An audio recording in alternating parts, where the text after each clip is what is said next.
Okay, I would like to call this December 8th, 2022 Board of Education meeting to order. Mr. Anagnastu, would you take the roll? Mrs. Bissell? Here. Mrs. Cobain? Here. Mr. Micko? Here. Mrs. Hausen? Here. Ms. Stochek? Here. We are all present. Would you please stand and join me in the Pledge of Allegiance? I pledge allegiance To the flag of the United States of America and to the republic for which it stands, one nation, under God, indivisible, with liberty and justice for all.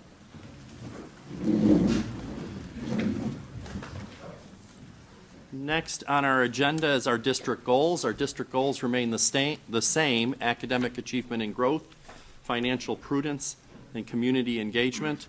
And in light of all of the students we have here who are here for no other reason than to see a good board meeting, we're going to skip our highlight, but I'm sure that we will be able to highlight those goals shortly. Next is recognition. We do have recognition tonight. Are we doing OSBA student achievement first? Let's do OSBA achievement first.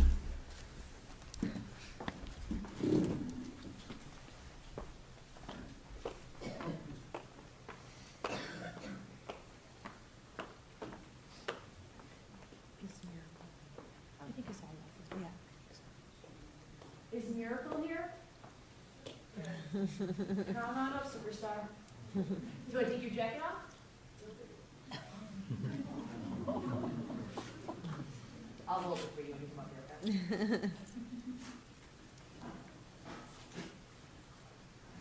I can hold it here.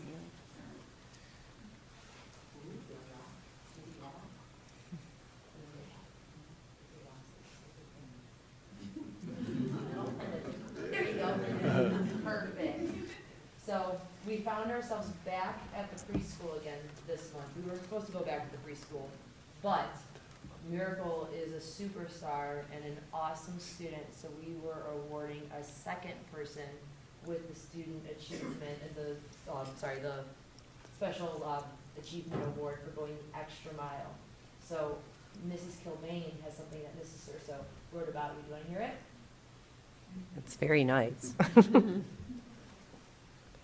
Miracle is kind, hardworking, a great helper, and a great friend. At her young age, she has had to face a lot of adversity in her life. Miracle never lets that bring her down with her go-getting approach to life.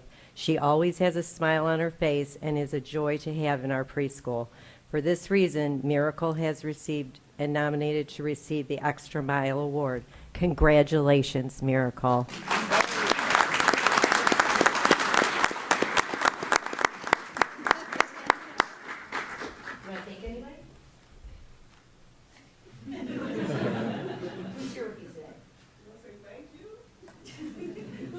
Do you want to come up and get a picture with her? Come on. We'll take it.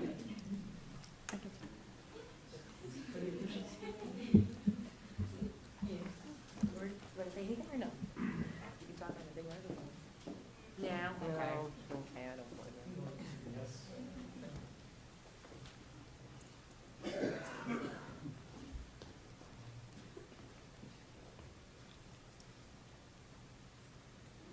And who is this?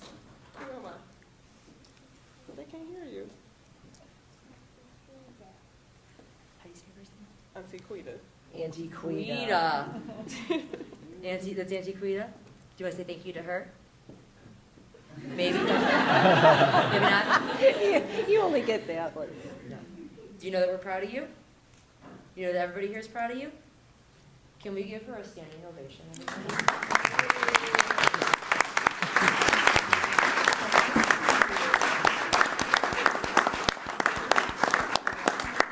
She has seen a lot in her years that she has been in Strongsville, and we are very, very proud of her. She's a very, very good friend, and she's a very, very good role model, and she has a big, bright future ahead of her. And she's going to do great things, right? Right? Yep. Thank you. Thank you. Oh. There you go. You're welcome. Mr. Wingler, do you want to come up for the? This is middle school? These are the middle school. Okay, well, The first one's middle school. okay. Are middle these school. two? I can do those now if you want, yeah. Okay.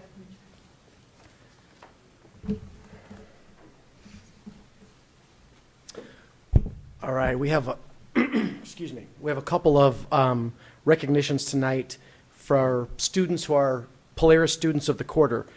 Last year when I explained this, I don't think I did a very good job. There's two different awards here, so I want to explain what they are. Polaris has Students of the Quarter for students who attend Polaris. So the award will be for the work that they're doing there. There are always great students at Strongsville too, but those awards are for the work they're doing there. And then we have a Student of the Quarter for satellite programming. And what that means is that's a Strongsville student who is taking a Polaris class, but at Strongsville High School. So the first one I'm going to recognize is the Polaris Student of the Quarter for the satellite programming. I'm going to ask Nick Cola Giovanni to come on up.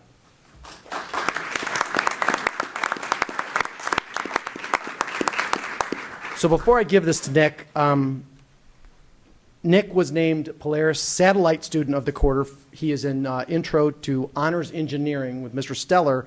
And I always like to know a little bit about students because Nick doesn't get in enough trouble as a freshman that I know him that well yet. So I looked him up, and not only was he honored for being the top student for Intro to Engineering Honors, but he has a 4.74 first quarter GPA at Strongsville High School, and he got a varsity letter for golf. He is a kid of many talents, and now I know who he is. So, Nick, I'm going to give this to you, and congratulations.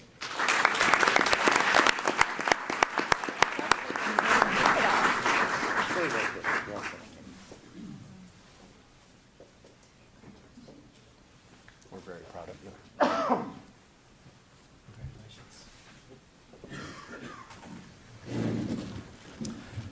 The second recognition is for our Polaris, one of our two Polaris Students of the Quarter for the programming at Polaris. The program is EMT and fire training, which if you have been out to Polaris and seen the stuff they use, it is real life. It is real time.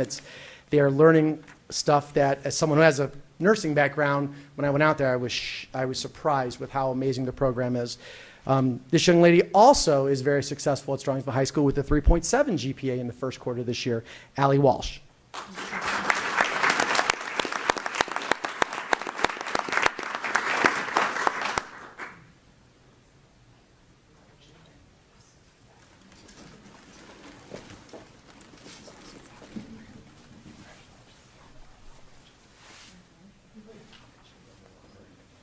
Allie, we're very proud of you.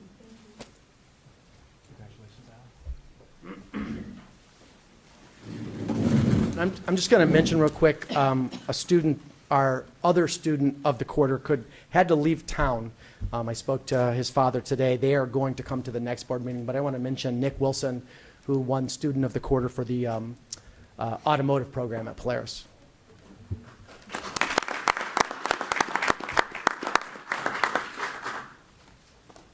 Mrs. Boydum, do you want to come up and do the middle school one, or would you like us to?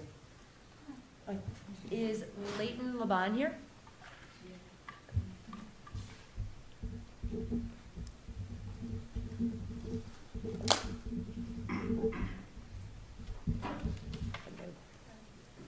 Leighton is here for automation and robotics for Polaris Career Center, and I don't know much about that. Would you like to explain that to me?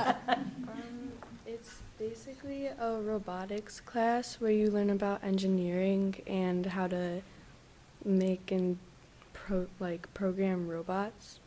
Wow. What's your favorite part of the class? I like to build them. And what do you want to be when you grow up? Maybe like a doctor or somewhere around there. Very cool. Do you know how great it is that you're doing this and you're in the middle school? That's pretty impressive. Yeah. Very nice.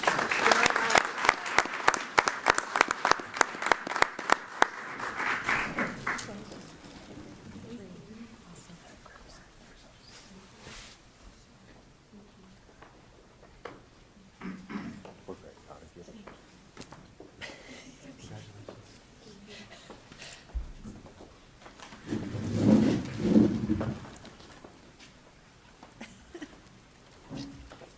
On behalf of the board, I just want to congratulate all of our Extra Mile Award winners one more time and thank them. We've met Miracle's aunt, and I believe some parents are in the room. I just want to take the time to thank all of you for sharing your children with us. It is our honor and our privilege, and it's nice to be able to recognize them at our board meetings. And I'm very fond of saying that there are models for our younger children to look at and say, if they can do it, I can do it too, and set their minds to being great Mustangs in the future. So thank you again for sharing your children with us.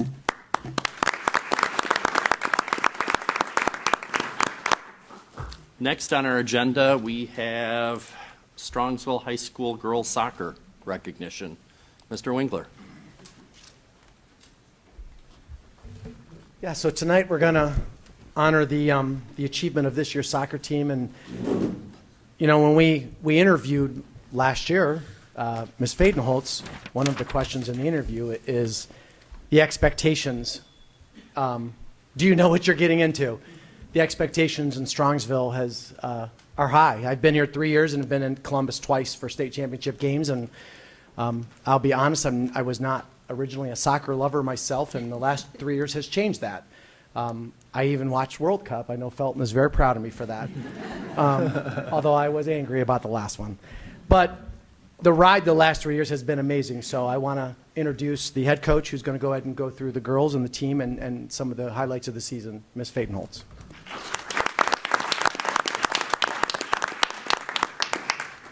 I want to start by thanking you all for having us here tonight, and we truly appreciate the support you guys have shown for us. I'm going to start by recognizing each player that was in the state playoffs game. Brianna Morielli, come on up. You guys can come on up, and you can come on up, and we'll stand up in front here.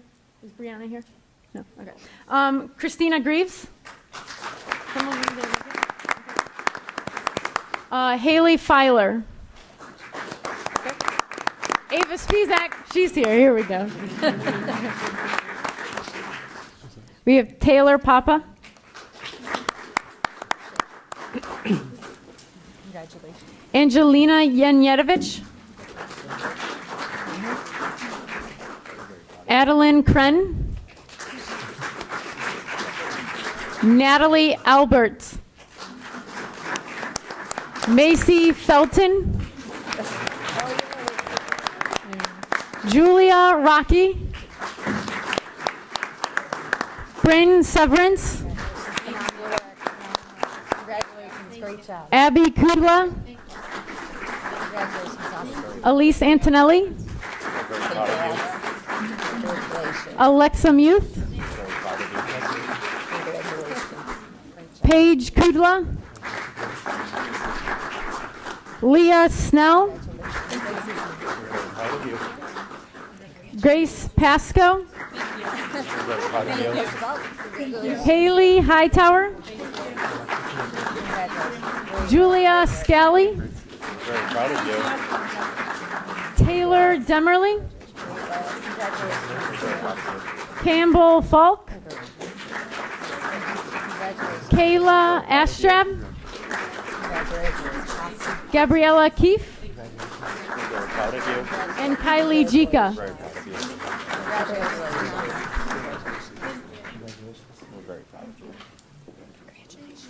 Next, I want to recognize my coaching staff, who have truly been a phenomenal, huge help, and also I've gained a lot of knowledge and learning from just working with them, and it's been a great experience this year. First, I have my assistant coach, John Felton. We have our goalkeeping coach, Nick Heiniger. Couldn't make it tonight. Then we have our JV coach, J.R. Muth. And then we have our JVB coach, Allison Harbart. And then we have another assistant coach, Freddie. And on the behalf of the girls, or Lady Mustangs girls soccer team, we brought a little thank you gift for you guys, and we have a card as well. And thank you guys for all your support and allowing us to have these great opportunities. And being in Strongsville honestly has been such a great experience in just these first couple months here. I've truly loved being here. The staff at the high school is great. Mr. Wingler, George has been a help. Cindy, everybody, Ruth Ann, everybody has been so awesome about when I have questions, getting back to me right away with clear and concise answers and asking me if I needed help in any other way. And it's really, being here in Strongsville, honestly, to me, this year has been a blessing. And we want to thank you guys so much. Thank you.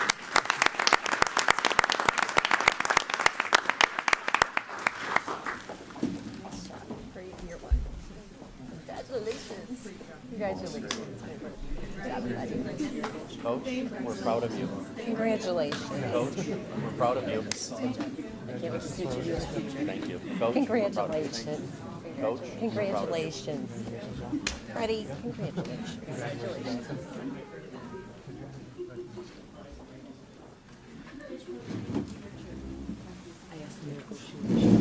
If I could just share a real quick story before you guys go. Sorry, I know you're like, I swear it's short. But the day that you guys played down in Columbus for the state championship, I wore my Lady Mustang soccer stuff to support you. And I was in Costco, and a woman stopped me and said, "Do you know the score of the game?" And I thought, how cool is this? That I'm standing in Costco, and this is what this does for the community. They're talking about our Lady Mustangs, so go Mustangs.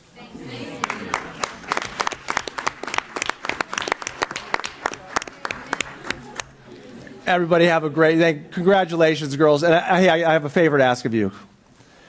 When the snow starts to fall and people complain why I'm not calling school off, I have all of you that have my back, correct? Yeah, that's right. Have a great night. Congratulations. Thanks for the cookies. Good. It's good to see you. One.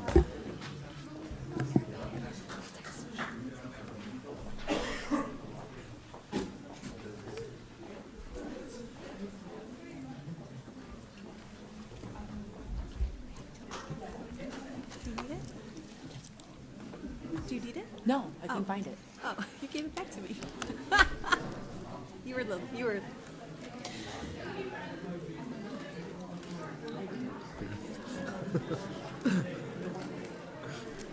So I will echo Michelle's comment. How cool is that?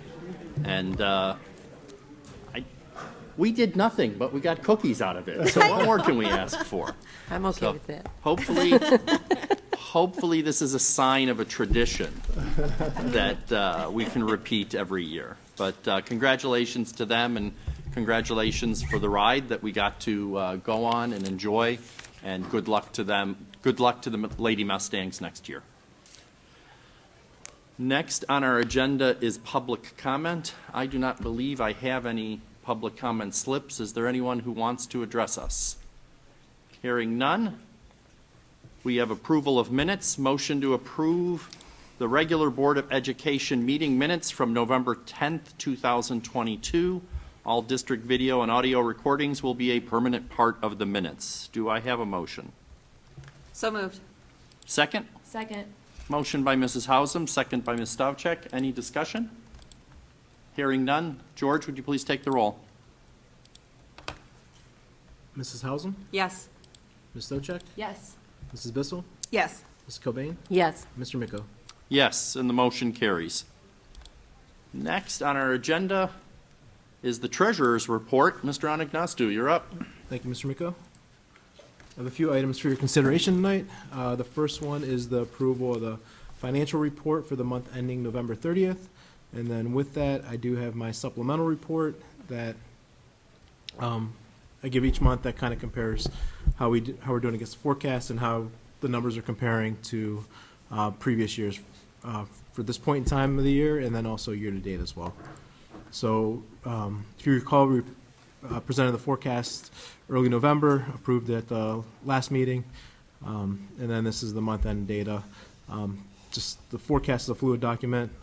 We try and predict as close as accuracy to year-end. But as things fluctuate, we monitor against that, and this is what the intent of this report is. So, so for year-to-date revenues, we're estimating a little bit higher, $48,000 more than the revenues, and expenditures a favorable about $6,000. So altogether, if this holds true, it would have a $54,000 impact to cash at the end of the year. I'll get into a little detail what those variances are.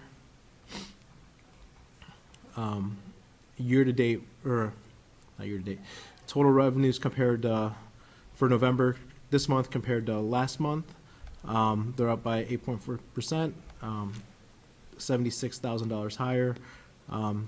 This November was $977,000 compared to last November was $901,000, and the difference in the biggest difference is a net between higher interest earnings of $133,000, and then the advances were paid back last year in November.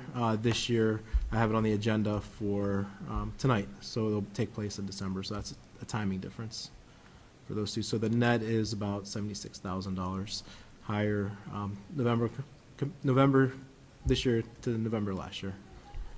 Year to date, revenues are $1.2 million July through November of this year compared to last year, and the difference is to taxes coming in $962,000 higher compared to the previous year, and then also the unrestricted grants aid, which is state aid, is $494,000 higher this year compared to last year. With a change in the funding formula last year, they didn't start funding it fully until January, so we'll start seeing some of those discrepancies until January, where it evens out. And then how it's trending against the forecast for the year to date. We forecasted the revenues at $86.6 million, and the estimated amount is about $86.7 million, but just rounding, in total it's $48,000. The biggest differences are interest earnings. I think that's going to be a common trend all year as the interest rate continues to climb in Star, Ohio. So for November, we're $32,000 higher than what we estimated for interest earnings. And then we also had more insurance claims coming back from our flood at the high school that was received in November of $11,000 from Liberty Mutual. So those are the two biggest factors that make up the $48,000 difference compared to the forecast. And right now, the fiscal year is about 42% complete, and we'll continue to monitor throughout the rest of the year. Any questions on revenues? Going into expenditures, expenditures are $608,000 higher compared to last November to November. Looking at the month, the biggest differences are salaries and benefits are higher, and then our professional services and other expenses are up as well. And then that trend continues in the year to date from July to November through July to November. We're about $2.5 million higher. Salaries and benefits make up $1.3 million, and then the other difference are the professional and technical services, and purchase services and all other expenses. Those are higher at this point in time as well compared to last year. And then how it's trending against the forecast. Salary and benefits based on some openings and where we're at kind of trending out those openings. So we could see fluctuations throughout the year as positions are filled in salaries and benefits, but right now it's $178,000 less. Salaries make up about $50,000 of that, and insurance is classified insurance about $51,000, and then purchase services those are up due to we'll have one placement that will be that's on the agenda tonight for about $60,000, and then the other increases were shifting expenses between encumbrances to expenses that are going to hit this year versus just shifting the buckets based on how some of those contracts are going to come out and paid from where I had it forecasted. So again, we're 42% complete for the year, so we still have more than half a year, and we'll continue to monitor and update every month. Any questions? Any questions for George? Good job, George. So moving on, we do have a new fund for this year, a new student activity fund. It's a district-managed student activity fund for the high school. It is for a new, they call it the MILE classroom unit. Stands for Mustang Inclusive Learning Environment. It's from our special education group at the high school, and they want to expand their opportunities to be able to fundraise and have more experiences outside the classroom for these kids to go have interactions and learn life skills as well. So it's an opportunity for them to have some fundraising opportunities to allow for some of those activities. The next item is the budget purpose and goals for the MILE unit. They're estimating the budget to be about $4,600, what they might try and raise. And then all expenses are based on the fundraising. Also, we have a revision. The next item is a revision to a current student program activity, and that is for the Strongsville High School, the ski club.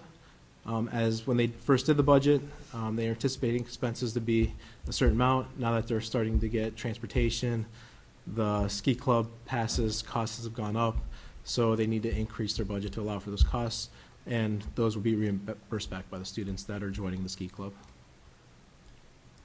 The next item is return of advances. Kind of mentioned during my financial report, these return of advances are based on from the end of fiscal year 22, where federal grants are based on a reimbursable basis where we have to spend the dollars first and then submit grant reimbursement. So we always run into a deficit for these grants at the end of the fiscal year where the general fund has to cover the balances. And then once we do the final expenditure reports, which are due in September to ODE, we receive the final dollars back. And then once we receive those dollars back, we can return the advances back to the general fund. So these are returning the fiscal year 22 advances back to the general fund as per the exhibit. And then item 6 is be it resolved upon the recommendation of the treasurer that the amended appropriation measure be adjusted for fiscal year 23 per the exhibit, and the changes there are for the MILE unit, the ski club, and then also with final expenditure report, some of the grants had carryover. So it's any differences between what we anticipated the carryover to be to what it actually was. There was a few adjustments and a couple of the federal grants. And then number 7, we have an invoice order approval. Be it resolved upon the recommendation of the treasurer that in accordance with ORC for after the fact invoices, the board approves the following invoice for payment, and that the treasurer be authorized to sign the fiscal certificate. It is for Southwest General Hospital for Stop the Bleed kits. The PO date was November 9th. The invoice was 11/1, and the amount was $12,159,000. As we were waiting to see what our share of the price was as we were splitting the cost with Southwest General, they notified us of that price through an invoice. So that is why the purchase order wasn't in place prior. And then the last item I have, and it's a separate vote, it is for legal counsel appointment. This is for our legal firm that we currently use, Walter Haverfield. At the end of the calendar year, Walter Haverfield is dropping their education group, and the education group is going to a different law firm. And that law firm is Weston & Hurd. Normally, our legal counsel appointments are appointed at our organizational meeting, but in order to get us through January 1st, through the organizational meeting, in case there are any instances where we would need to use our attorneys that are moving to Weston & Hurd, we would need to approve Weston & Hurd as an approved law firm, and then they will also be on our organizational meeting with the rest of the law firms as well. And then this requires a separate vote. Do I have a motion? So moved. Second? Second. Motion by Mrs. Hausum, second by Ms. Stavcek. Any discussion? George, can you repeat everything you just said? Sure. Hearing no questions, please take the roll. Mrs. Hausum, Yes. Ms. Stochek, Yes. Mrs. Bissell, Yes. Mrs. Cobain, Yes. Mr. Miko. Yes, and the motion carries. And with that, that concludes my report. Are there any other questions for George? I know it's the end of year, calendar year, so we're all looking forward to your marvelous reports Yeah. in January. We'll have the tax budget in January. Very Or at the good. organizational meeting. Next on our agenda is Superintendent's Report. Dr. Ryba. Thank you, Mr. Miko. We're going to start off. I've asked our Director of Student Services, Andy Trujillo, to share an update and give some information to the board on our PBIS program. This is something that Andy oversees as a part of his role and really has taken on a revitalization and review and to enhance it within our district. So I'm going to turn it over to Andy to lead the discussion here tonight. Good evening, members of the board. George, thanks for queuing me up here. So yeah, this evening I just want to talk to you a little bit about PBIS and where we're at in our district with its implementation. Just want to start off by kind of talking about real quick, what is it? So PBIS is a decision-making framework that involves selecting, integrating, and implementing the best evidence-based practices to improve academic and behavioral outcomes. PBIS helps to ensure that every student is treated as an individual with unique needs, strengths, and circumstances. And schools that implement PBIS experience improvements to their school climate. Improved climate helps to increase academic success and student behavior. I want to talk a little bit about why we do PBIS. So a couple obvious reasons is, first, it's state law. In case you didn't know that, Ohio Administrative Code. So we are called to implement it throughout our district and throughout our schools. In response to the administrative code, we have board policy 5630, which calls for PBIS. This is just a little snippet from a pretty lengthy policy that talks about instilling data systems into our schools, professional development for PBIS, staffing climate, student climate improvement measures, linking classroom practices to PBIS. So I'll save you from reading the entire policy to you, but that kind of captures the spirit of the policy. The other reason is that PBIS works. There's extensive research since the beginning of PBIS across the country that tells us that if you implement this framework with fidelity, you will see results over time. So educators cannot make students learn or behave, but we can create environments and conditions that lead to increased positive outcomes for student success in these areas. So this is kind of a reoccurring theme kind of throughout this presentation tonight that I'll come back to. So I wanted to kind of bring back this model. If you remember, MTSS, Multi-Tier Systems of Support. PBIS is very much linked to this framework of academics and behavior and the idea of offering tiered supports to students. If you remember, Tier 1 is pretty much around 80% of students responding to what's provided in a classroom. So whether it's academics and reading and math or behavioral supports, classroom structure, classroom expectations from teachers, you're going to probably get around 80% of the students who respond to that. You're going to have around 15% who might need a little bit more. And we'll talk a little bit about that later on in the presentation. And then always there's a Tier 3 element too, where it's a smaller portion, 5%, maybe even less of that, who need those supports. And so just kind of remembering that all kids always get Tier 1 supports. Some kids get Tier 2 in addition to that, Tier 3 in addition to that. So it's not like kids go to Tier 2 or go to Tier 3 and that's all they get. All kids always get that fundamental Tier 1, and then they kind of get more and more supports to be successful in our classrooms. So first year success.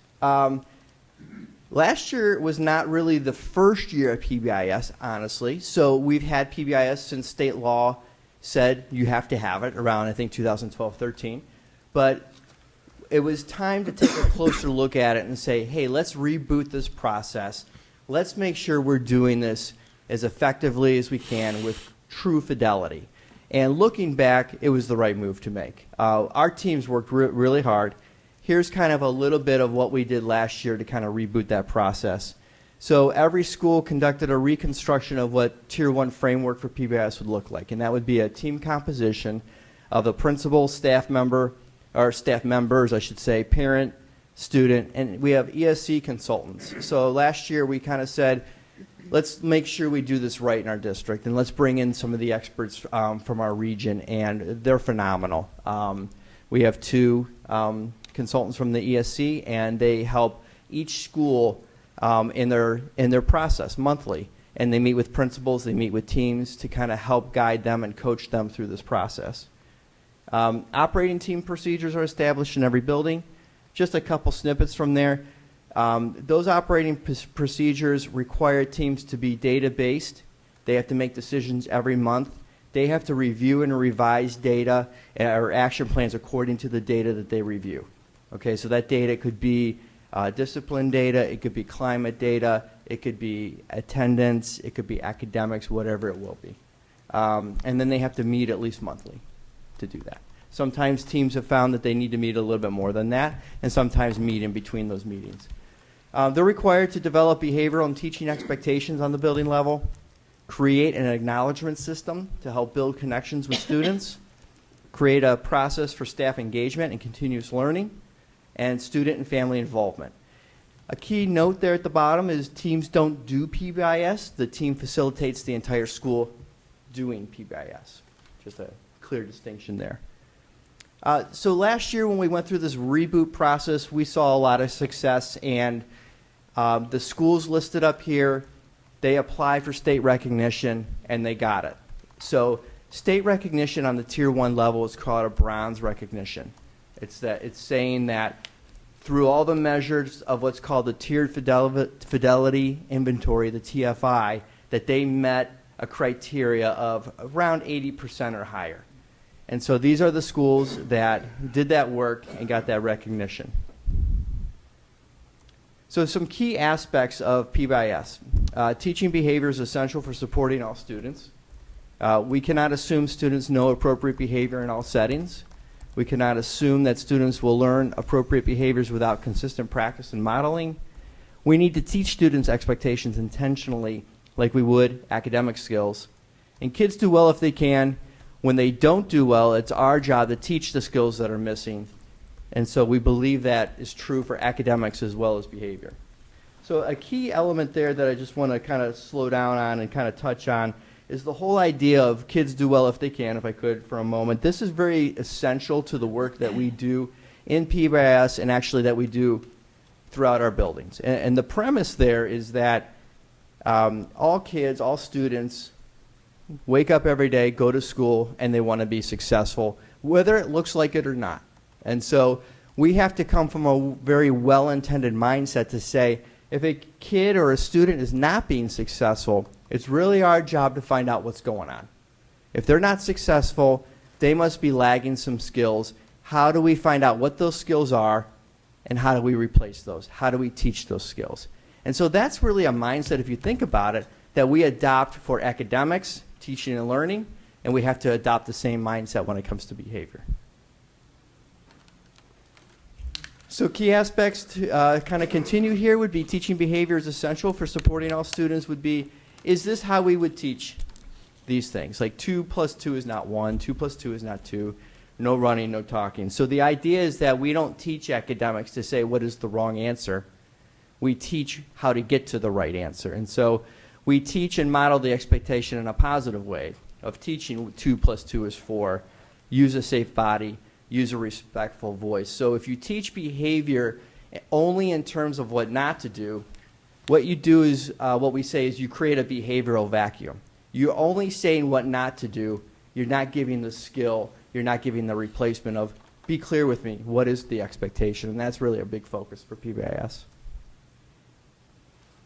So some frequently asked questions. Does PBIS take the place of consequences? No. There is still a discipline process when PBIS is implemented. A student that violates the code of conduct may still receive a consequence according to discipline procedures. PBIS ensures there is clear communication in a building as to behaviors that are taught and managed in the classroom and those that warrant administrative action. So one of the processes that teams go through at the Tier 1 level is the teams get together and they spend a lot of time talking about what they call minor and major behaviors. Minor behaviors are saying, this is what could happen in a classroom, This is what a teacher takes care of in the classroom, and this is how they take care of it. The other side would be major. This is what goes to the principal. This is what it requires administrative action. So teaching behavior is an important part of PBIS. Just like we teach academics, behavior must be clearly taught to students. Andy, before you go on, in terms of, setting those minor and majors and expected behaviors in the classroom, for PBIS, do we teach, model, look at those skills outside of the classroom? Yeah, we look at those. I think what you're asking is part of PBIS is we look at the expectation across the school. So in all environments. So recess, playground, recess, or recess, lunchroom. hallway, cafeteria, classroom, lining up for the bus. And so there's explicit teaching. Some schools do videos where they record kids. Hey, show us what it's like to not line up in the hallway appropriately. Let's show everybody what it's like to do it the right way. So giving those visuals is important for some kids to learn that in a more concrete manner.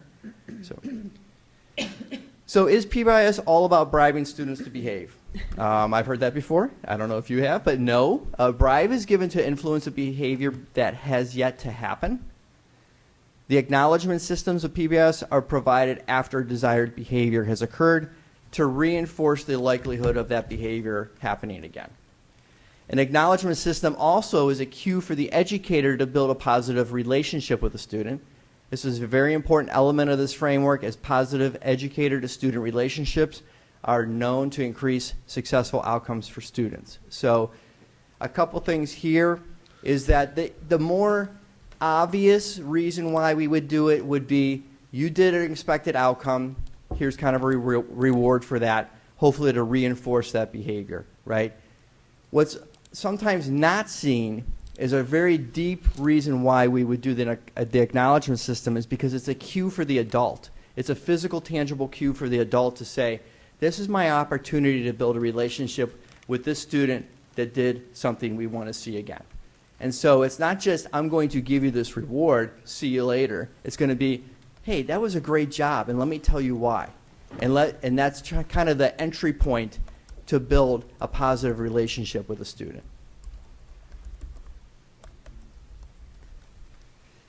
Isn't student behavior the parent's job? It is a partnership between families, students, and educators to support the whole child. Student behavior is not always a predictor of parenting. A child's lagging skills for successful behavior are sometimes outside the control of parents. Some examples can be related to cognition, medical reasons, biological exposure to trauma, etc. Assumptions about student behavior often delay success. When we assume how a student should behave, we delay the teaching and learning process for behavior. So let me go back to a couple of the things here. Oftentimes I've heard in my experience in education that people have said, well, Andy, the student's behavior, that's really a result of what's happening at home, right? I mean, that's really up to the parent, and I would firmly disagree. Can it be? Yes. Is that a factor? It can be. It's not the only factor. And so it's really, in my opinion, really not fair to always look at a student's behavior as a direct function of what may or may not be happening at home and with parents. As humans, we're born into this world with all sorts of conditions that are already predetermined, and sometimes we experience things that impact us as well. And so again, it's really that well-intended mindset to say, there's something going on here. Kids do well if they can. What are the whys? What are the whys behind the behavior?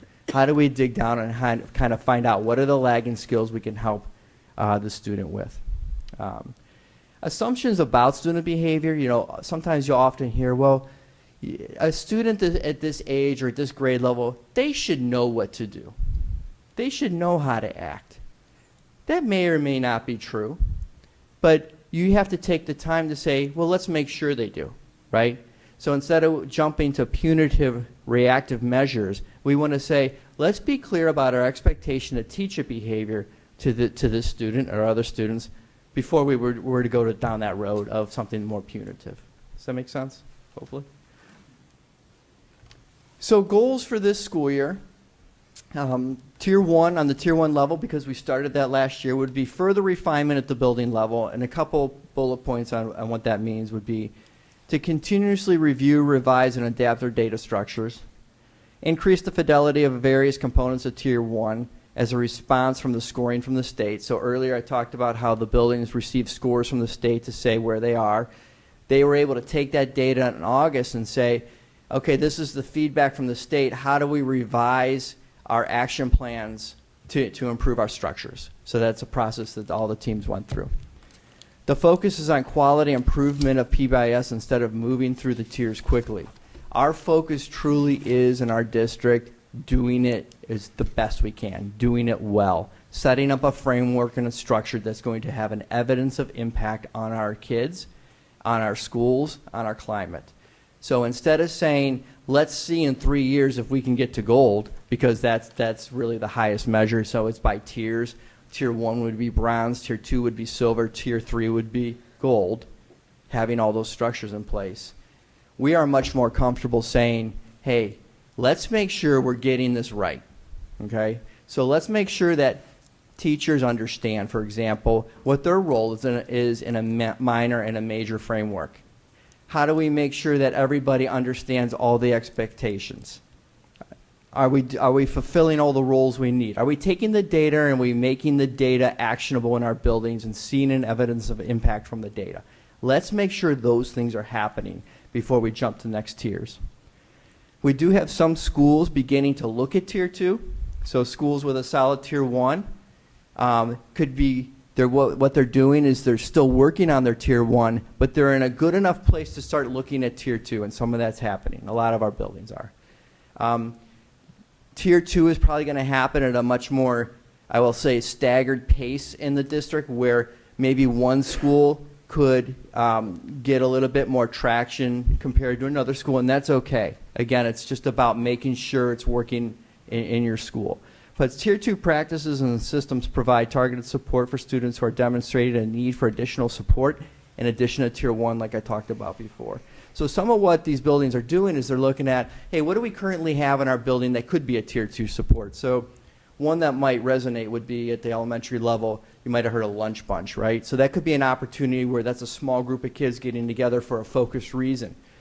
And they can say, well, we've done this for a while. Could this be a Tier 2? It could be, but let's look a little deeper.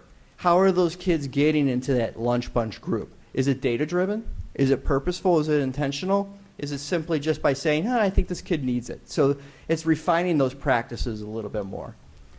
Some teams then are looking at team development. So at the Tier 2 level, you'll have a smaller, more specialized team. So what I mean by that is you might have at the elementary level 3, 4, 5 people on your team that kind of have a focus and a background in behavior.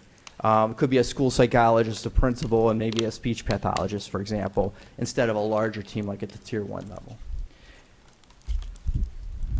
So is PBIS working? Yes, it is working. So it is supporting our students. The needs of our students is higher than ever, and therefore with PBIS in place, our students are getting more support than ever.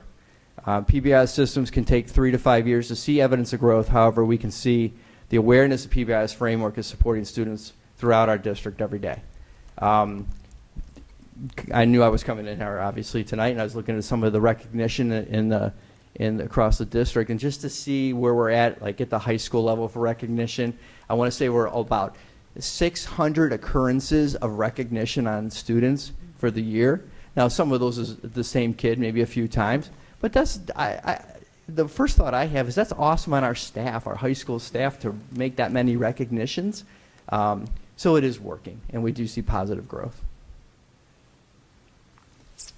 So I appreciate, Andy, you kind of giving an update of why we do it, what it is, what it isn't, and where we're at the building levels. And so, Mr. Micko, I turn it over to you, and if there's any questions or further items you'd like Andy to share his expertise on.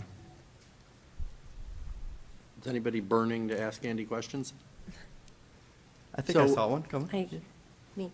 Go for it. Thank you.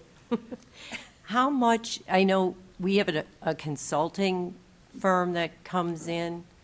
Is there like a cost on, like, if you wanted to say, like, how much does PBIS cost all across the board? Yeah. What would that figure be? Yeah, we have 2 consultants from the ESC that we are paying about $18,000 for, and I think that comes out of wellness money. George, if you want to, or is that this think year? it's That's I think general. it's just coming fund out of this your year. budget. Yeah, okay. 18,000 for both of them For both of them, Yeah. yes, for the year. yes. And how do we judge if they're working? I mean, do you go to teachers? Do you go to, I know I hate surveys, but I know we love surveys here. Like, is it the surveys that go to the state and the state looks at these and then sends them back to us? Or how does that all work? Yeah. Like, how do they decide, like, you're a bronze? Oh, okay. You know, like, Yeah. where do they get that information from, I guess? Yeah, so when the buildings applied for bronze last spring, it's based on what's called the Tiered Fidelity Inventory, the TFI. It's basically a rubric for each tier that tells you if you're meeting, here's the criteria, and to score a 2, a 1, or a 0, you need these elements. So the score is from a 0 to a 2. Neutral parties on the state support team score each building, so it's completely, neutral and fair and that sort of thing. And they provide that scoring. So our buildings have to collect evidence for each element in that rubric. It's a lot of work, actually. And so they collect all that throughout the year, and they submit that to the state, and that's kind of how they score it. Does that answer your question? Yeah, Okay. I'm getting it. Okay. I lost my train of thought. I'll come back to that. But, okay. So you said one of the reasons we have to do it is because we're mandated to do it. It's the law. That's what I wanted to ask. Thank you. If the state in its fickle way decides we don't have to do it anymore, will we stop doing it? Would you advocate, what would you advocate for? Yeah, I mean, at this point in time, I think I know I would advocate that we continue on the process. It provides us a framework and a structure to have data-based decisions about the climate and culture of our buildings. So in the absence of another framework that's known to work, I would say we would continue the work. Okay. Yeah. It would be this is an extreme example, but if federal law says, hey, you no longer have to have IEPs, would we stop providing the supports to our students that need individualized education plans and supports and accommodations and modifications? I think we'd all say, absolutely not. We wouldn't stop providing intervention to a student that is struggling in mathematics. And so I think, although an extreme example, it falls into the same logic. Yeah, but what I'm getting more at, we wouldn't necessarily have the databases. We wouldn't necessarily have, in your IEP example, we would still do the services. We may not have the same administrative way to jump through those hoops. There's a lot, I'm just trying to understand all of the data tracking and the data, the surveys and this and that, et cetera. I look at PBIS and I think a lot of people will say this is just a different way or a newer way or a better way to deal with discipline issues. Now maybe that's a bad assumption or a bad way to look at it, but a lot of what we talk about seems to be discipline issues. Yeah, I would say it's a little more than that. I was talking earlier this week about, like the acknowledgement system, for example, because sometimes that process gets a little confused. And one way I put it was, in years past when students have behavior that we don't prefer, challenging behaviors or distracting, as teachers, as a former teacher, those students get a lot of attention, and not in a healthy way. And so what this acknowledgement system does is it ensures that other kids get the same attention from the teacher for doing what they should be doing and for modeling that behavior. So if I'm empathetic or if I'm sympathetic to that situation as a former student myself, I'm like, that's pretty nice. That's pretty nice that as a former student who did the right thing and watching that other kid getting all that attention, sure, I didn't want that negative attention, but it would be nice to get a pat on the back and say, yeah, you're doing the right thing all the time. So it provides that equity across the board and making sure that we're paying attention to the entire population and not just providing negative attention to the negative behavior. Does that make sense? That's just one piece of that I would add. And I guess, Rich, to your question, one of my thought processes, the recognition, the bronze, silver, gold, that's a nice thing to have, but and I leave that's something if that would be a whether we wanted to do it or not. But prior to PBIS, I think the three of us that were principals here, we were getting together, we were looking at the discipline data, we were looking at where we were having occurrences at, we were intervening with kids. So a lot of the concepts that had been there for years, and the data tracking and monitoring and seeing where our pinch points are, and I got to get more supervision over here, or I've got to rearrange staff a little bit over here, or here's a teacher that's struggling with, or a staff member struggling with appropriately addressing behavior, how can we intervene there? A lot of those components are there. And then, one of the things that I think is important, especially when you're dealing with people, is that's one of the ways that we see, are we improving? What are the experiential aspects of people, whether it's students or families or parents? So something that we maybe didn't do as fully in the past, but I think is helpful to see is, are we moving the needle at all when we're looking at the student experience? Do they feel safe coming to school? Do they feel respected? Do they feel? I think one of the questions on our survey is, can I learn in my classroom, right? Is there the behavior of others that's disrupting my own learning? So those are things where we could say, are the interventions we're providing in the classroom, in the building, and across the district, are they having that impact that we want for kids to have a great experience here in our district? And I would add to that, too, as former principals, when you're talking about student behavior, it's helpful to have data. And so if you have data on positive, if you have data on negative, if you have data about how families are feeling about your school, all of that information helps objectify sometimes emotional conversations. And so I think the data piece can be very important in those conversations. And along those lines, Annie, I just want to commend the work you've done, that you've led, because just being in some of these meetings, it's no longer just the principals or maybe the school counselor figuring it out. It's teams of teachers, staff members are also involved in that, and to kind of look collectively, like, what can we do together as a building to make it more, going along with what Cameron said about a positive experience for kids. And when things aren't working, they look at specific things. I know the high school was looking at tardies specifically because their data led them to that. And they were talking about it as a whole staff meeting. What can we do all together? So it's getting everybody on that same page to do the right thing, that helps all students learn. So, If I'm not correct, though, PBIS started for the kids most at risk, didn't it? Or it was, if you look at the law, it really talks a lot about restraining kids, what you're allowed to do, what you're not allowed to do. Am I wrong about that, or was it always everybody? I guess that's what I'm saying. Or did it become that way? I'm going to say I don't know completely, but I will say PBIS, for some reason, is wrapped up in this restraint and seclusion law, which There's a lot written about that. Yeah, so I think that can more than this. It's like all about that. Yeah, that's a part of it, and that's part of the state reporting that every district does in our state. This is definitely the more positive side of it, so that doesn't happen.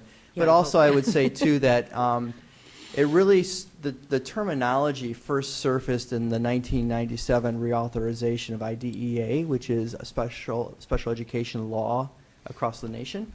So that could be a part of it too. Right.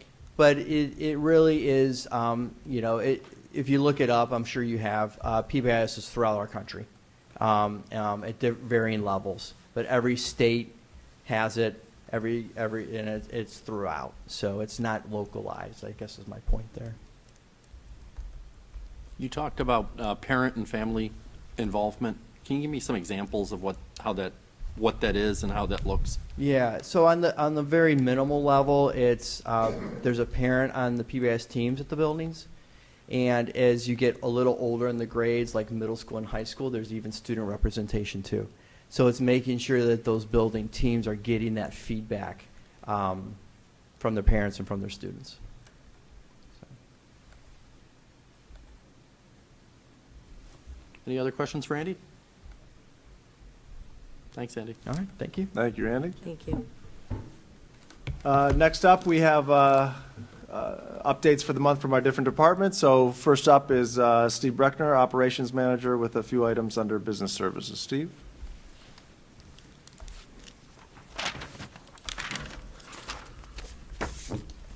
Good evening, everyone. The first item in this section of the agenda is transportation for non-public students. Be resolved upon the recommendation of the superintendent that school bus transportation for the listed students be declared impractical.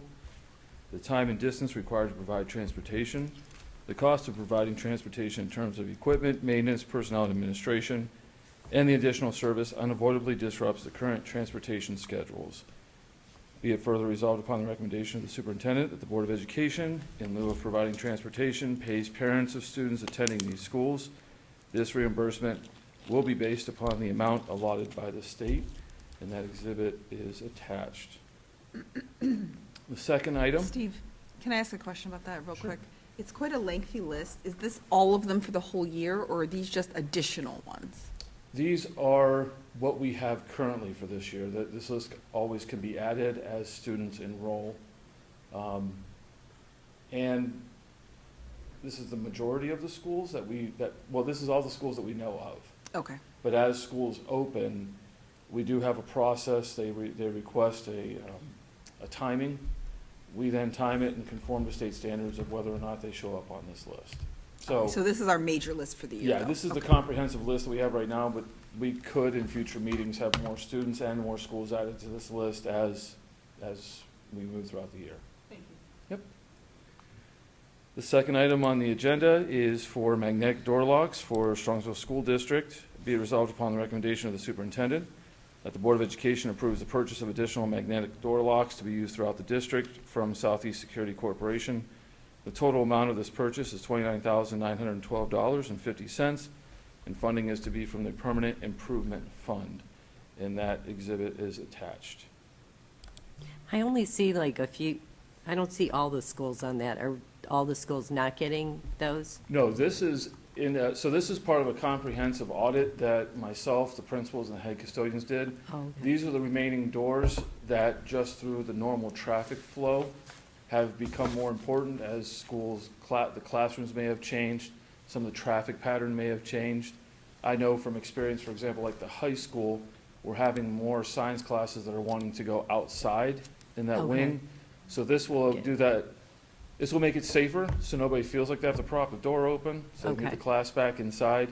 So this is in addition to roughly 50, 60 doors that we already have in the district. This is just the result of that audit. And this, unless we create more exits and entrances, this should be it. I mean, we went through and said, which ones do you need? Absolutely. There's some doors that just don't need it. They don't get the traffic. But these 8 were targeted by the principals, the head custodians, to get that magnetic door lock. So this is in addition to what we have already. Okay, thank you. And just for the public, Cameron and I talked about this, and this will increase our security posture. This will make our schools a little bit safer. What this will avoid is jimmying the door when you run out and the doors lock. All the doors lock now, but you know, we're always trying to balance convenience with security, and these are the additional doors that we've identified in the district that there's a regular amount of in and out, and we want to take away that temptation to, you know, put a stick in the door because I'm just going to run outside real quick and Right, come back. right. And we can't afford that. Right. When tragedy strikes, we don't want to be in that position. So having the magnetic door locks allows the teachers and the coaches and whoever to leave the building. The door will lock behind them, and when they return, we have a secure badge that they can get back into the building. Have I said anything off the rails? Not that I'll admit in public. I appreciate that. No. Mr. Mika, this is on as a vote. I understand, yeah. Okay. Yep. Are there any other questions for Steve? Do I have a motion? So moved. Second? Second. Motion by Mrs. Hausum, second by Ms. Stavcek. Any further discussion? Hearing none, please take the roll. Mrs. Hausum, Yes. Ms. Stochek, Yes. Mrs. Bissell, Yes. Ms. Cobain, Yes, Mr. Miko. Yes, and the motion carries. The third item is the bus bid awards. Be resolved upon the recommendation of the superintendent that bids be accepted for 2 72-passenger conventional school bus chassis and bodies as received by the School Bus Cooperative Purchasing Program of the Ohio Schools Council as listed in the exhibit. Be it further resolved upon the recommendation of the superintendent that the bids be accepted from Myers Bus Sales and Services for 2 72-passenger conventional school bus chassis and bodies. Funding shall be as follows: 2 72-passenger conventional school bus chassis and bodies provided by the Permanent Improvement Funds in the aggregate principal amount of $254,054. And the exhibit is attached. This also requires a separate vote. Do I have a motion? So moved. Second? Second. Motion by Mrs. Hausum, second by Ms. Stavcek. Any discussion? Steve, where does this put us in our bus purchase fleet program? It keeps us where, with the purchase of these 2, we would get rid of 2 or 3. We're about to the point, when I took the job, we were very heavy on spares. Now we are at that point that the mechanics feel we have between 12, 13 spares, which gets us through, but we don't have an overabundance of spares. What this also allows us is that space where some of the aggressive purchasing we've had to do in the past is because we had years where we did not purchase buses. That always then leaves that void that all of a sudden now you have to purchase 5 buses or 4 buses, which you can see from the price tag, buses are going up. They're, of course, not going down at all. So by doing the 2 this year, we're going to be able to sustain the fleet that we have. I do want to add, just for the record, I know I'm always touting the maintenance department, the custodians, the bus drivers, food service workers, everybody under my purview and my direction. But I do have to say that our mechanics are the best, period. No qualifiers, no buts or anything on that. One thing that I understand after talking to Steve, the head mechanic, is how well they get along. A lot of, and I'm not trying to pontificate here, but a lot of garages will designate numbers. So this mechanic works on this number of bus, 1, 2, whatever, and they break them up that way. Our group gets along so well, they don't do that. And there's various reasons to do that in other shops, but in our shop, that doesn't happen. Everybody works together. When there's some issues that happen on the bus, they consult with each other, sometimes literally kicking the tires with one another to figure out the issues. So I cannot speak highly enough of this group. We pass all of our inspections. That is something that I will tell you we take for granted. That does not happen. In fact, that's why they have the department that they do that comes and does inspections, because they have to. Our buses are always passing inspection. We don't have surprises when buses are close to not passing inspection. It's not because they're not well taken care of, it's just because the bodies give out. And that's why per bus that we sell, we get more money than some of our some of the other close districts for even the buses that we sell. There's a depreciation, obviously, but we don't sell them because the engines are bad. We sell them because the bodies are worn and it's not worth the expense to fix the bodies anymore. So sorry if I droned on, but I do want to tout their successes, and there are many, and sometimes they go unnoticed. And we shouldn't miss an opportunity to remind ourselves and the community that the safety of our students that are in our charge is of our utmost importance, and this is just another way that we evidence that. I remember those years when we were hedging. Do we buy none, or do we, and then that had a cash flow reason for doing it, but then you knew that eventually you were going to have to take it in the short, so to speak, and buy too many. So I think it's great that we're at a position where we're maximizing our value and getting the maximum amount of usage out of our buses, but at the same time, we're doing a wise job of replacing them as we go along. I think, now that we're in a position to do that, that's the wisest course of action. So kudos to your team for that. Any other questions for Steve?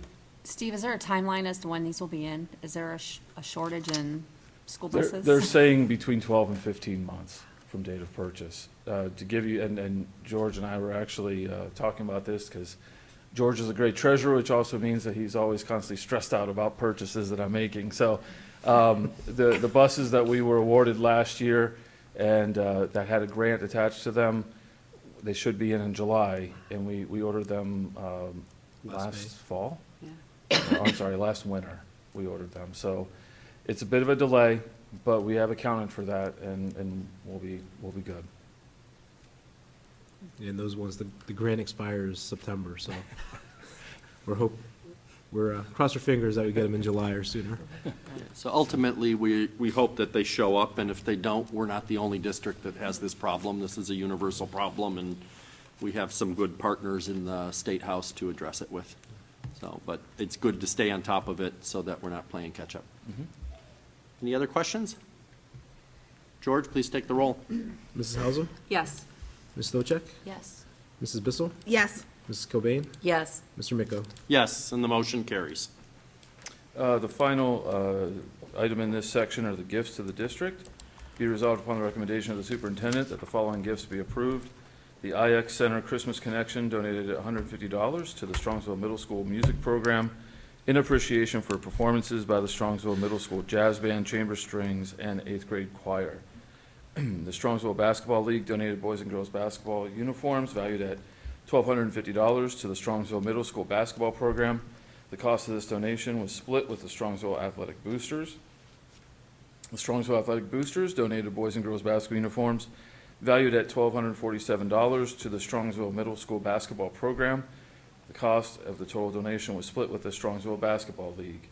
The Strongsville Athletic Boosters donated 2 tabletop scoreboards valued at $825.72 to the Strongsville Middle School athletic program.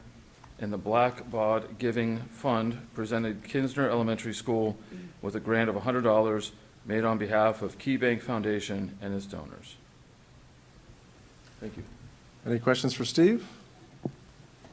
Thank you, Steve. Thank you. We do not have any items under curriculum tonight, so next up is Andy again with an item for student services. Hello again. I have one item for your consideration, and that is STEPS Educational Group.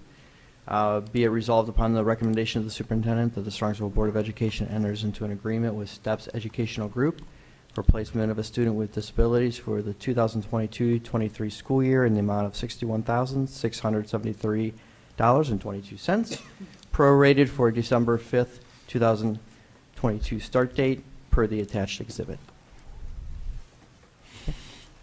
Thank you, Andy. Thank you. Next was Jenny Palco, our Assistant Superintendent, with the Human Resource Report for the month. Jenny? Thank you. Under Human Resources, of the following items for your consideration, we have the resignation of a non-certificated staff member. We also have a resignation for a resident educator mentor. We have appointments for certificated staff members. Most of them are long-term substitutes, so that's good news. We have people to cover these absences. We also have appointments for non-certificated staff. Appointments for certificated athletic supplemental contracts.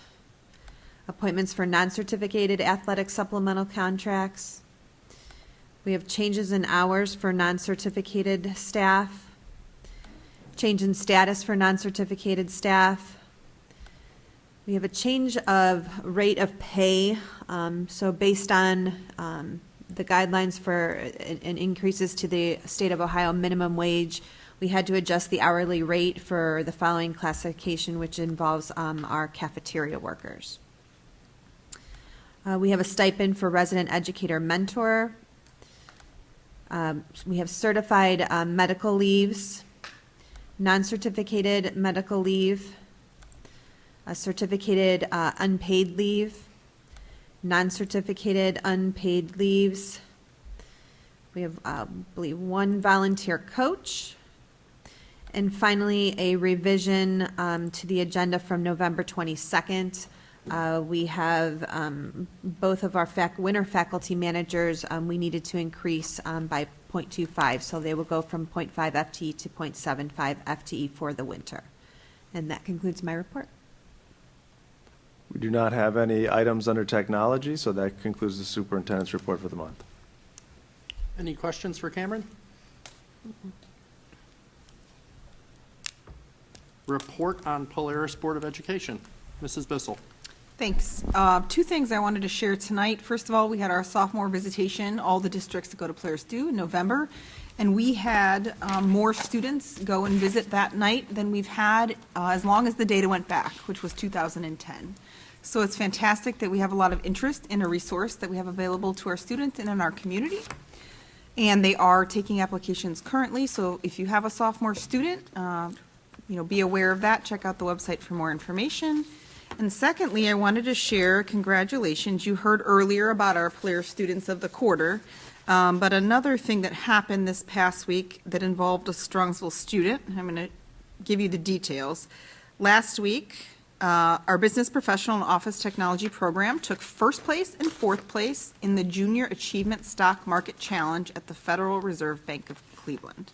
This involved over 300 students from schools around this area, and it is a stock market game and an action-packed competition where high school students experience the feeling of standing on the trading floor of the New York Stock Exchange.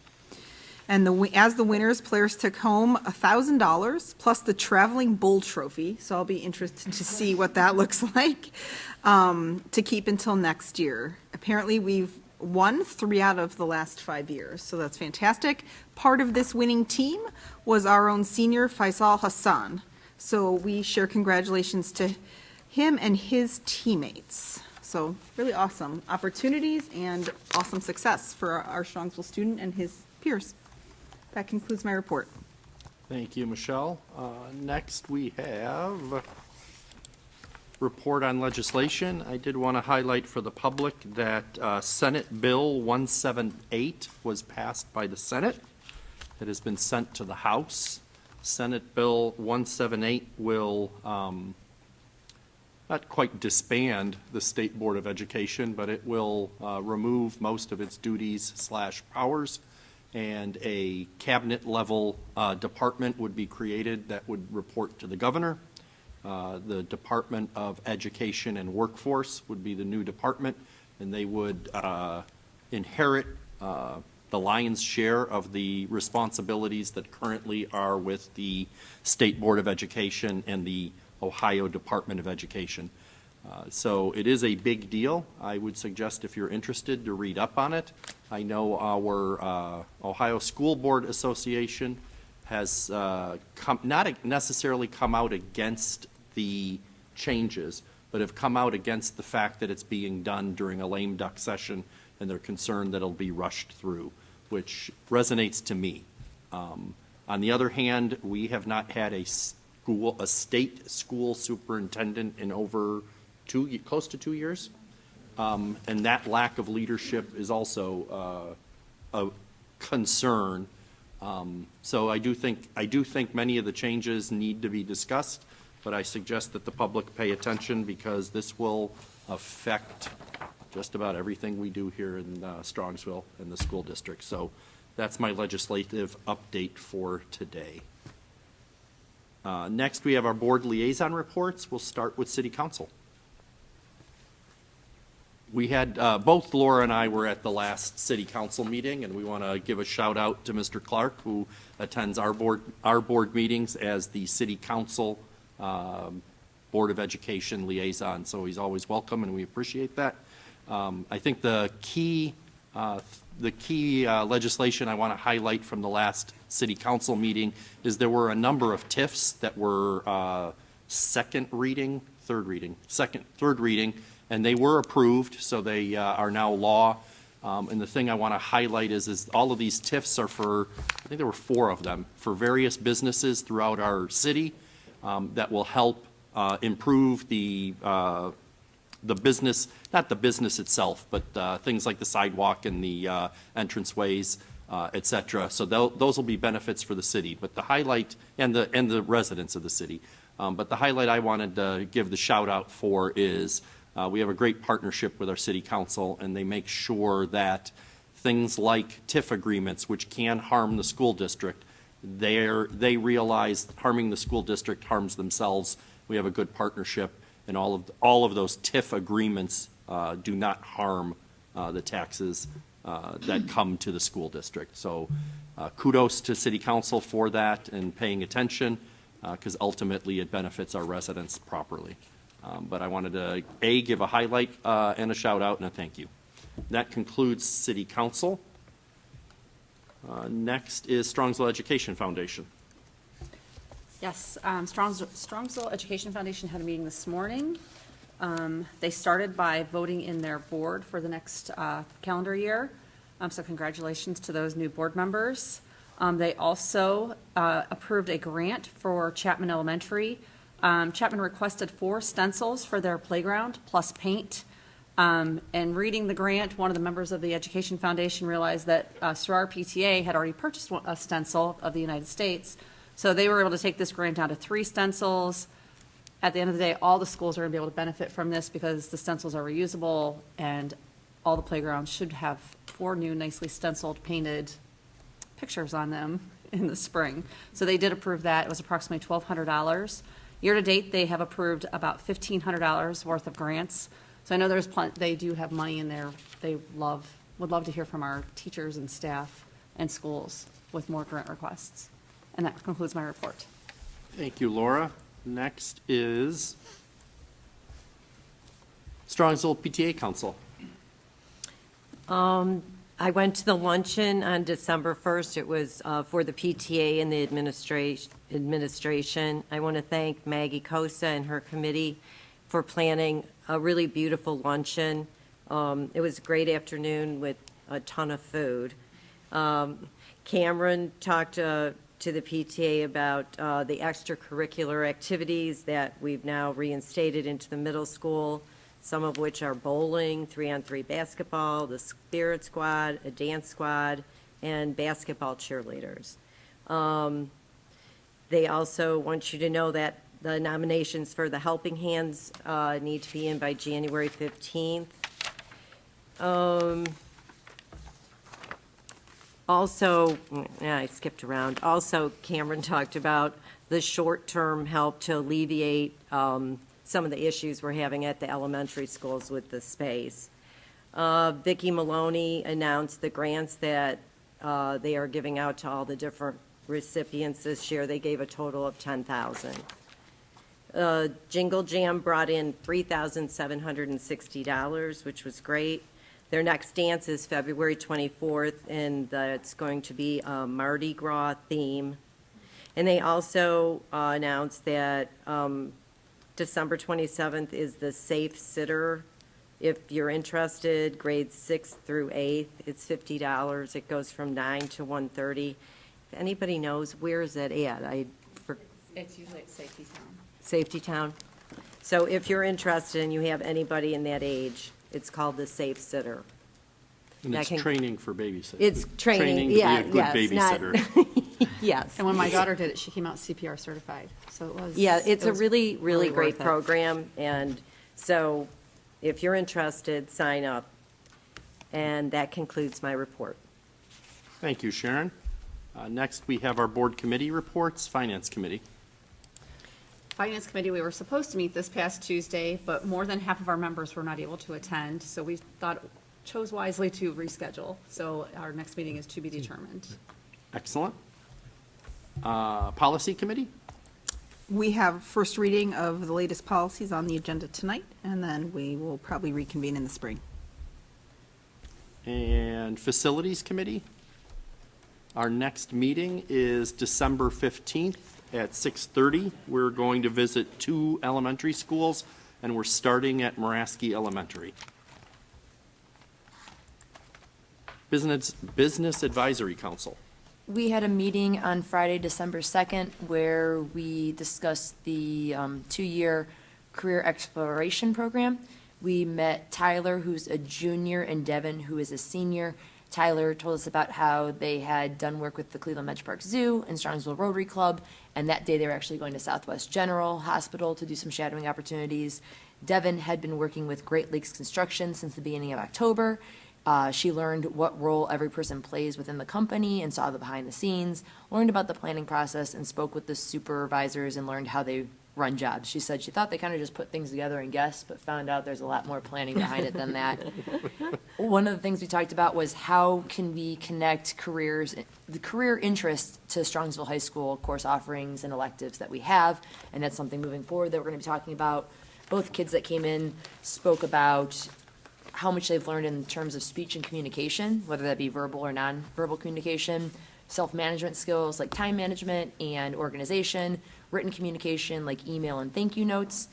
they not only spoke really well, but they were able to think on the fly. They were able to laugh at themselves about certain things that they were talking about. They were able to make eye contact while speaking, and it was very good to see, A, how enthusiastic they were about the program, and B, just how much like in motion it actually was, that the kids were very well spoken, very secure, and very comfortable speaking in front of a bunch of strangers that they didn't know in the morning.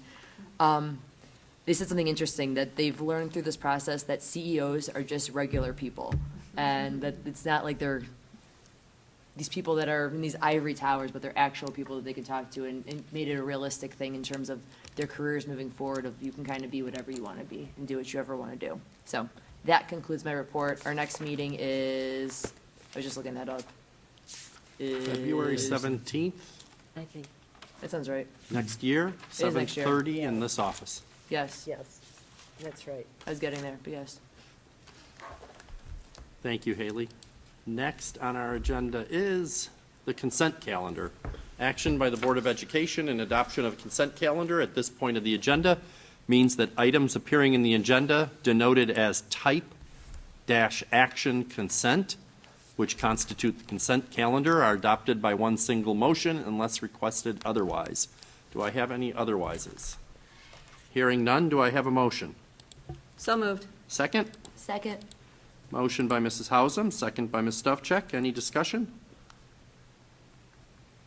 Hearing none, please take the roll.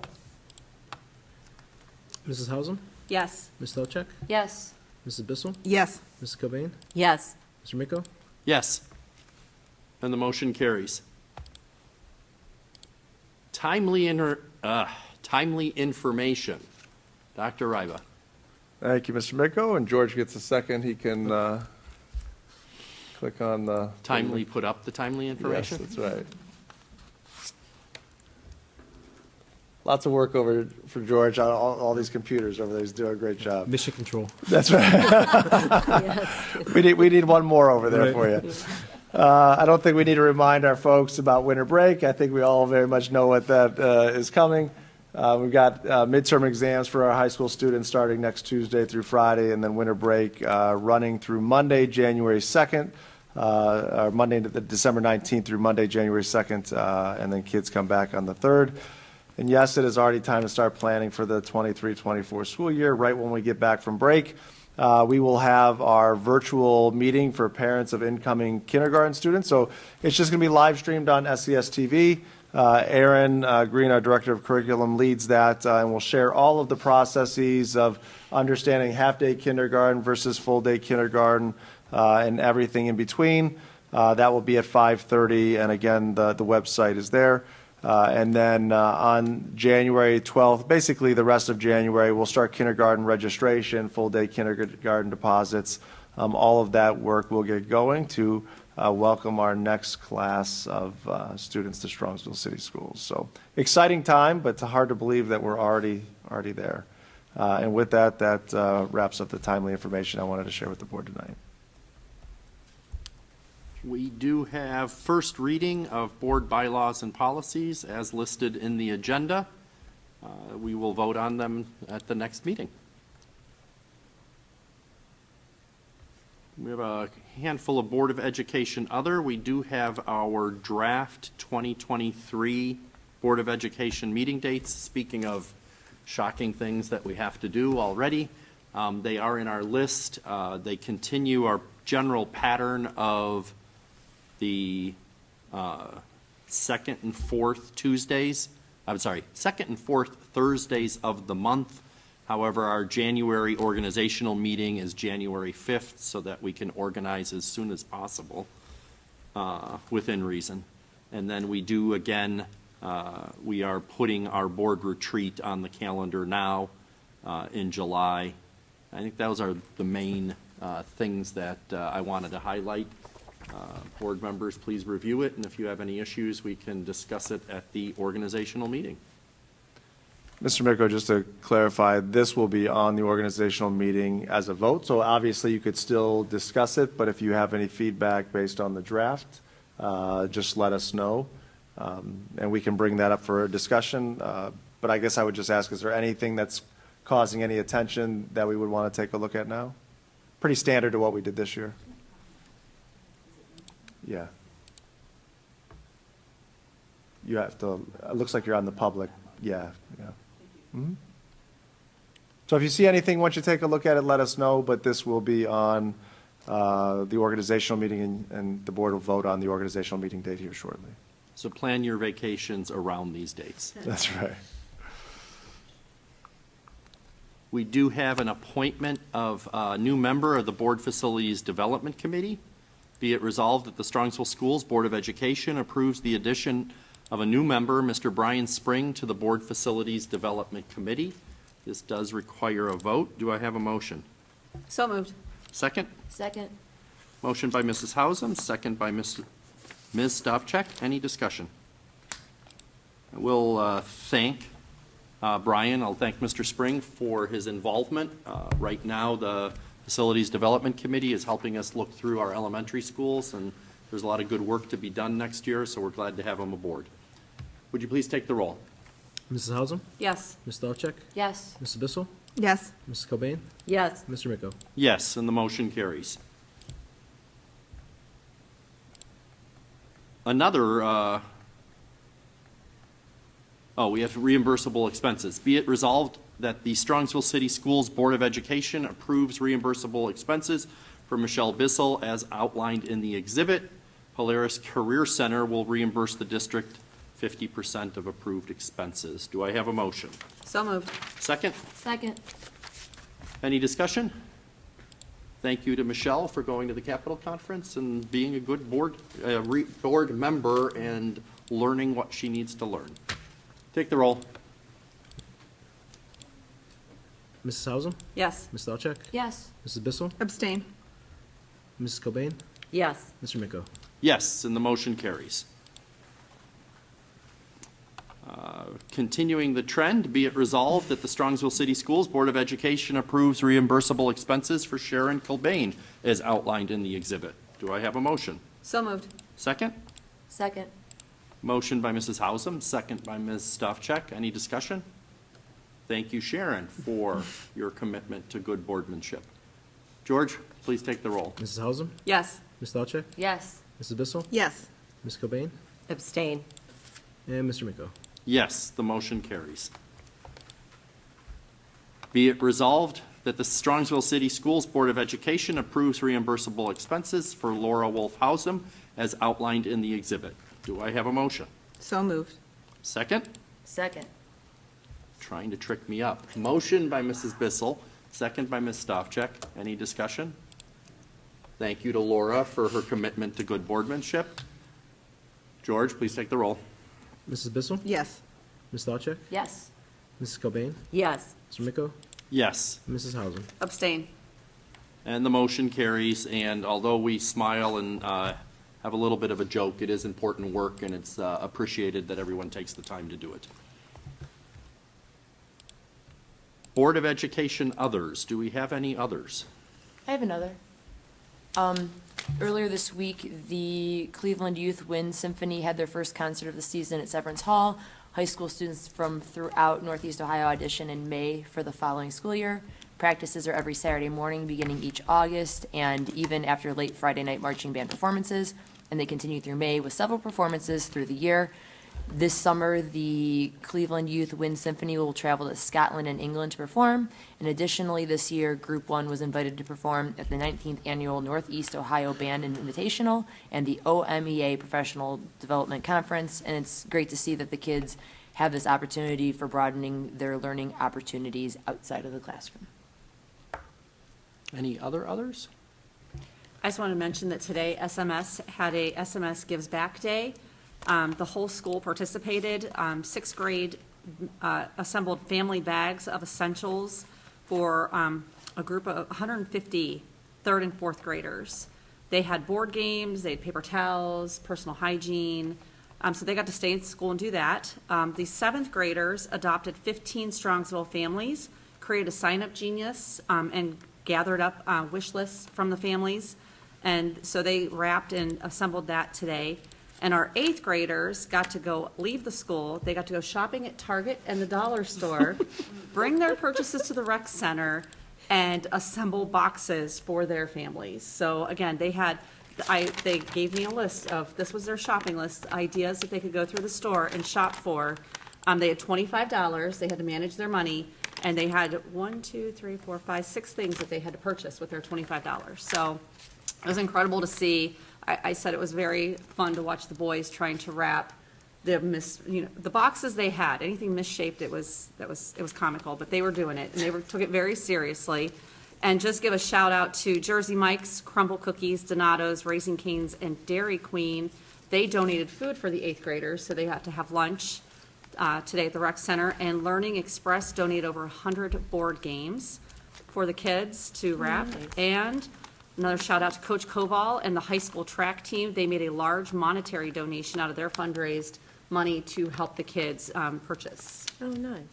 So it was a nice event, and it was nice to see. And they didn't lose anyone. No one got lost. Perfect. And I would say, Ms. Hauser, sort of just earlier this evening, it's nice, I got an email and it was titled SMS at Target or something like that. So you kind of read it with one eye closed. But it was a community member just reaching out saying, hey, I don't have kids in the middle school. I don't know who to reach out to, but I happened to be there at the same time. The kids were polite. They said, excuse me. They were having appropriate fun, shopping, and just was great to see. So not only are they doing great things for our community, but representing themselves well when they're out in the community. So that was awful nice of that person to take the time to do that. And great job from our kids for representing themselves in our school district well. And I'd be remiss if I didn't mention there was a lot of parent volunteers there helping to corral our children. I saw Mrs. Clark at Target with a big smile on her face. But now she has an excuse. So what a great example of positive behavior and probably some intervention and a whole lot of support. So it was nicely done. It is good to hear those kinds of things, and I think it's especially good to hear stories like, I have no students, I have no children or what have you, but I wanted to compliment you on Strongsville students. Again, showing a great example of what it means to be a Mustang. And if I could just mention one more person, I'm sorry. It's Mrs. Blackman, our 8th grade Dragons teacher. This started as her baby years and years and years ago, and it has just taken on a life of its own. And I don't think it would happen if Mrs. Blackman didn't take the lead on it. So big thank you to her. And to be clear, you said she's a dragon? She is. Excellent. I'm not sure what that means. Any others? Hearing none, next on our agenda is meeting notification. We do have a organizational work session meeting. Why? Oh, we need to assign a pro tem. Do we have any? We need to vote on the meeting date. Oh, we do need to vote on the meeting date. And what date did we say we were doing it? January 5th? 2023. That's why I'm confused. There's a big blank space. Oh, yeah, Oh, there is. we will set the date of the organizational work session meeting as January 5th, 2023 at 7 p.m. in this room, in this building. Do I have a motion? So moved. Second? Second. Any discussion? Just to repeat, our organizational meeting will be January 5th, 2023 at 7 p.m. Please take the roll. I'm still typing it in.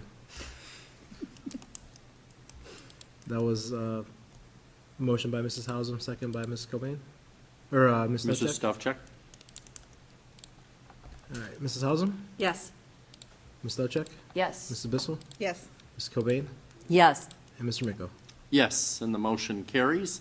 Next, we have to appoint a president pro tem. Do I have any nominations? I'll nominate Richard. Any other nominations? Hearing none, I have a motion to appoint Richard Micko as president pro tem for the 2023 organizational work session meeting. Do I have a motion? So moved. Second? Second. Motion by Mrs. Hausum, second by Ms. Stavcek. Any discussion?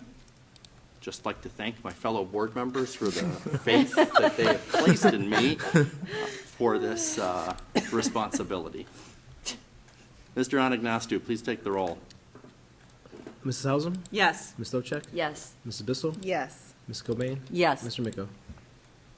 I should abstain, but I'm going to say yes. The motion carries.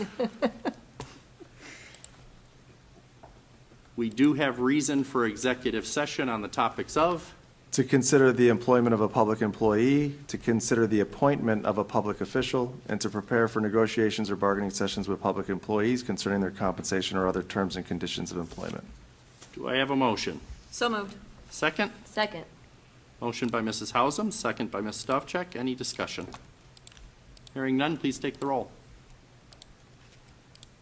Mrs. Hausum? Yes. Ms. Stochek? Yes. Mrs. Bissell? Yes. Ms. Cobain? Yes. Mr. Miko? Yes, we will enter into executive session at 8:50 PM. We have no expectation of further business. This is our last meeting of the year. I like Wikipedia, so I went through Wikipedia and I wanted to wish a happy Bodhi to anyone in our audience here or virtually that celebrates Bodhi. That's today, December 8th. I wanted to wish a happy Hanukkah to anyone celebrating Hanukkah, which is December 18th through December 26th. This one I may not say properly. I'd like to wish a happy Pancha Ganapati to anyone who celebrates that, and that's December 21st through 25th. And I'd like to wish a Merry Christmas to anyone who celebrates that, and that is December 25th. And if I've missed any holidays that is important to you, please send me an email or give me a call and teach me about them. So have a very Merry Christmas, and thank you for your attention.